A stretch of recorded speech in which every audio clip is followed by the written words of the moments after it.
Welcome to Make a Path Presents. My name is Ronnie Hayes, and today, let's talk The Walking Dead Season 6, Episode 4, Here's Not Here. Alright, if you're new to this channel, I like to do a first impressions, and then after a few days has gone by, later in the week, I upload my deep discussion. I call them afterthoughts. That's a really in-depth review where I rewatch the episode, and the most important thing is I take all the fan feedback that you guys leave me in the comments and on social media, and we just try to put as much into the discussion and the review as possible. So again, if you're new here, subscribe and look out for that afterthoughts video. I think this episode was a high good or a low great.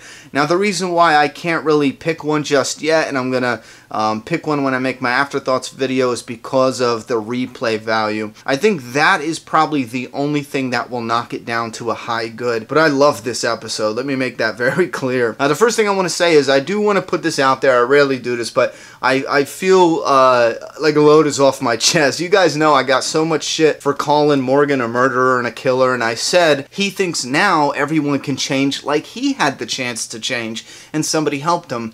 And I was surprised. I got so much shit for that, but that is actually exactly what happened, and I think that is absolutely great, because now we have a very clear image. We're not blinded by, oh, Morgan was a great character, so he has to be a good person. Now we got the truth, and it's clear, and I love it. I think it was a very powerful story they told in this episode. They did use the now and then, and if you were confused, I know everyone was confused back in Season 5 when they did it, but if you were confused when we started and it said now, that is in Alexandria when Morgan's talking to the wolf and he says, you like talking, I'm going to tell you my story. And then it said then, and it flashed back to Season 3 Morgan, where he burned down his house. Now the first thing I noticed in that was the writing on the wall. It was like, you're not here, and then under it, it was, here's not here, which came up a couple times in the episode. But what I thought was real funny is I was like, man, that's something somebody who's losing his mind would say, or someone who's really stoned, you know, because they're like, you're not here. Wait a minute.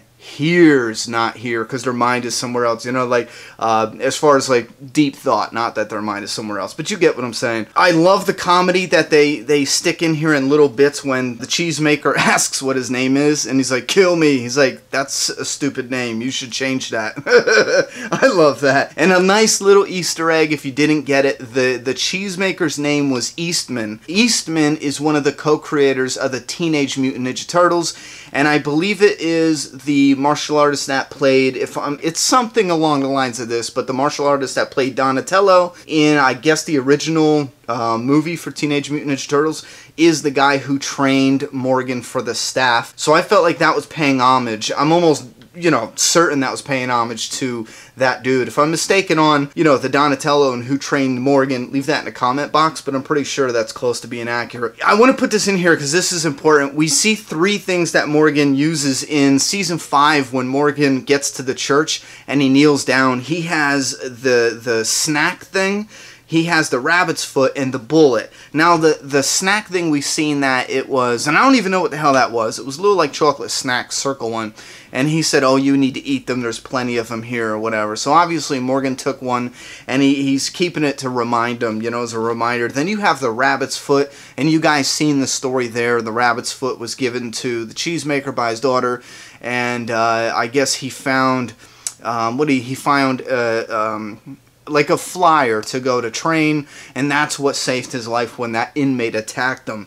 So he kept the rabbit's foot and the bullet. Now the bullet was important because when Morgan snapped again after the cheesemaker got bit, Morgan was gonna kill these innocent survivors. I mean, I don't know if they're innocent, but they weren't doing anything to harm Morgan at that time, and they gave him a bullet and they said thank you. So Morgan took that, because I kind of felt like those people snapped Morgan back out of it. Like Morgan was gonna go down that dark path again, and he might have. He actually might have. But he ran across that young couple, and they snapped him out of that. So I felt like he took a bullet as a reminder to how close he came to going back down that dark path. You know, everything seems to have a meaning. The graves, I do want to talk about this. I don't think anyone's going to talk about this. I love this aspect, and it's so subtle. The graves, the cheesemaker was digging holes or proper burials like a sign of respect, and we don't see that because people turn into zombies and they're monsters. So when you kill a zombie, you don't look at it like that person who deserves,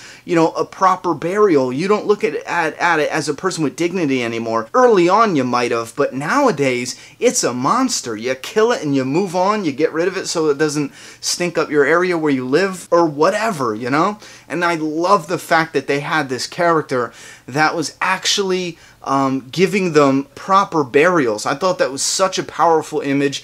Seeing all, and even after he got bit, he was like, man, I'm going to give him a proper burial.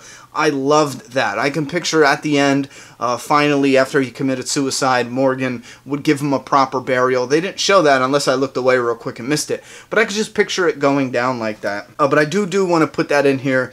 The grave thing was powerful. The story overall, speaking of when they were in the gravesite, when he saw the name of the man who escaped, the inmate, who attacked him, he escaped and killed his family, the cheesemaker's family. It made sense because the cheesemaker told Morgan, I believe all life is precious now, I've come to believe it, or he says.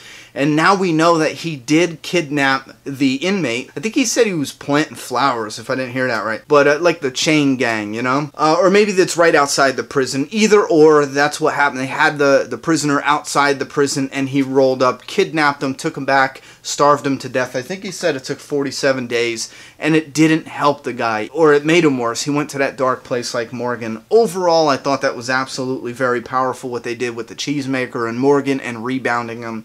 And then we get back to Alexandria now, and it seems like this wolf who, it looks like it's a knife cut. He doesn't look bitten. I think he got a knife cut, and he's getting an infection, a normal infection. I could be wrong again, but it looks like just a knife cut, not a scratch or a bite. The wolf obviously is, he's a psycho, just like that one psycho, the one evil man the cheesemaker was talking about, and Morgan locks the door. I like that image there because the cheesemaker didn't lock Morgan in. He didn't lock the goat in. They were essentially freed the whole time. All they had to do was open that door and go through it, like he said with the post-traumatic stress shit. You know what I mean? It all came around. I love that. And at the end, it sounded like we heard Rick screaming, open the door, open the door. He sounds frantic, so it sounds like he could have someone who's injured, or maybe he just needs to get inside because there's walkers right on his ass. I mean, everything's a possibility, but this is my first impressions. Please leave your thoughts and opinions about this episode in that comment box. If you're new, hit that subscribe button. I'm done talking. It's your turn. Subscribe now.